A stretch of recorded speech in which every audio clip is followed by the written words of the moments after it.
I told you that money does in fact buy happiness? Would you tell me it was full of baloney, or would you nod your head in agreement?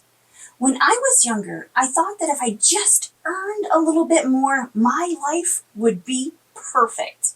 The stress, the endless juggling of bills, and the constant worry would magically disappear. I remember a time when I was truly broke.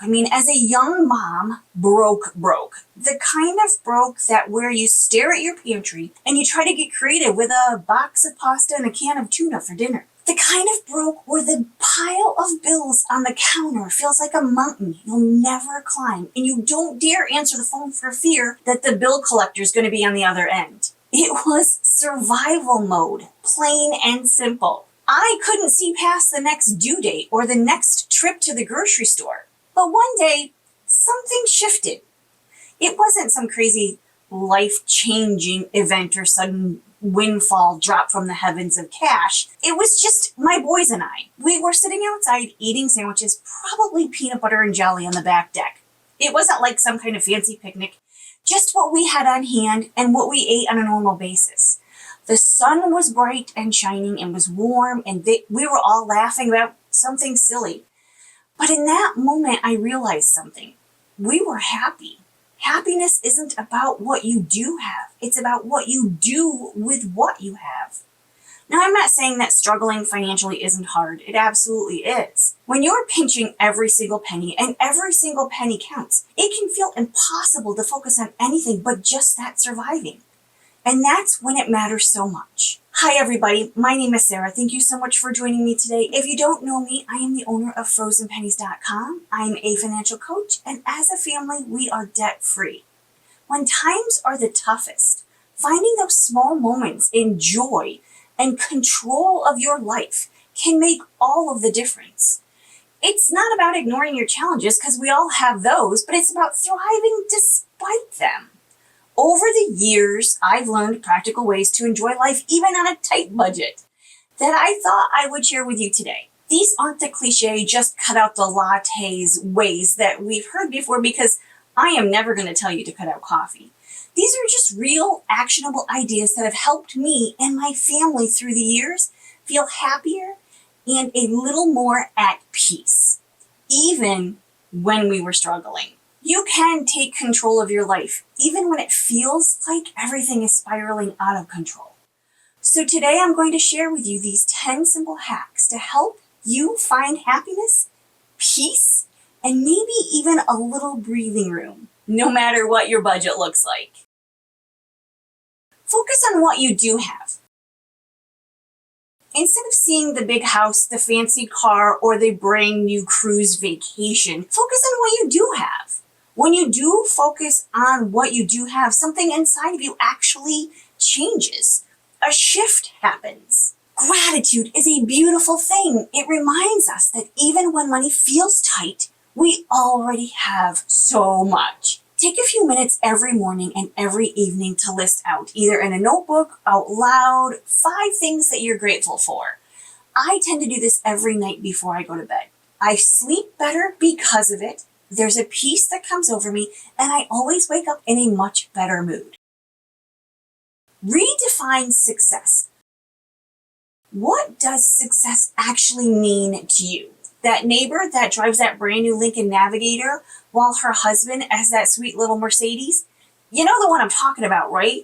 The one who has the lawn care company come mow their lawn every single week? Do you think to yourself, now that's success? What if I could challenge the idea of what success means to me might be different from what success means to you or what success means to them? For me, success is not about the money in the bank, but the grandchildren who love to come to Grammy Sara's and Grampy's house for crafts and snacks. It's about living in alignment of what we value most. Maybe your success is in raising good kids, being a good friend, or serving your community each week at the food pantry. It's about creating a life that you're proud of, no matter what your financial situation is. Find joy in simplicity. Gosh, I love the simplicity of weekend mornings having coffee in bed with my book. It's one of my favorite things to do ever. Things like making a chocolate cake. I made a chocolate cake last night with peanut butter frosting because I wanted to. It's a super simple cake, and it's those simple things that my family loves. Finding the joy in simplicity is what makes my heart the happiest, and it has nothing to do with how much money we have in the bank. Celebrate creativity. When you're living on a low income, you have to think outside the box for so many things.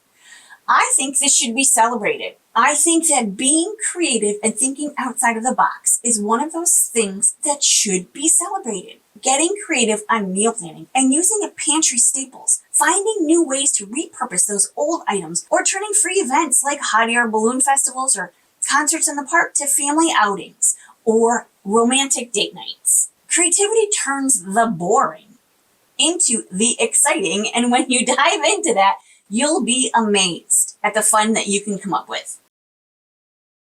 Set realistic goals. Just because money is tight does not mean you can't set financial goals for yourself. Goals like saving $5 a week in an emergency fund, paying down a small debt, or collecting change in a jar for something special like a family vacation. Small wins create momentum and give you a sense of control over your choices and what you do with your money. These goals are important to life. Let go of comparison. Now, this one takes some practice. I know it does for me. I struggle a little bit with this. There were a lot of years I would see friends on Facebook going on a cruise for spring break or a vacation to someplace warm and tropical over Christmas. I struggled here.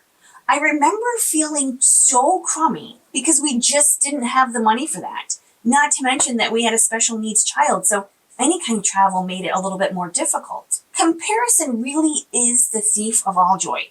Social media has a way of showing us the best moments in other people's lives. But we have to remember, it's just the highlight reel. You don't see their struggles, only their very best moments. That's why they call them Instagram Reels. Our journey is our journey, and it's enough. When we stop comparing, we free ourselves to focus on our own growth and our own happiness. Find free fun. There are so many ways to have fun for cheap or free. We look for community events in our neighborhood. You could host a game night, or maybe take up a hobby that doesn't require a lot of investment. Maybe reading. My friend Lisa has been doing a lot of hiking this fall. This doesn't cost her a cent, and her photos are beautiful. It's probably the best time to go. Before Kim and Liam moved away, us, them, and one more couple would all get together once a month for a potluck dinner and game night. It was always so much fun. We would meet at someone's house in our cozy clothes, bring a dish, a potluck, have dinner, play cards, a board game, and sometimes we would even play Wii. Yeah, Wii. I'm dating myself, aren't I? Did I just show my age? The best memories come from experiences, not things. Embrace minimalism. Now, minimalism is a trendy buzzword that many people thought would fade out, yet it still sticks around. It's not about not having anything. We can have some stuff, but it's about valuing what you have.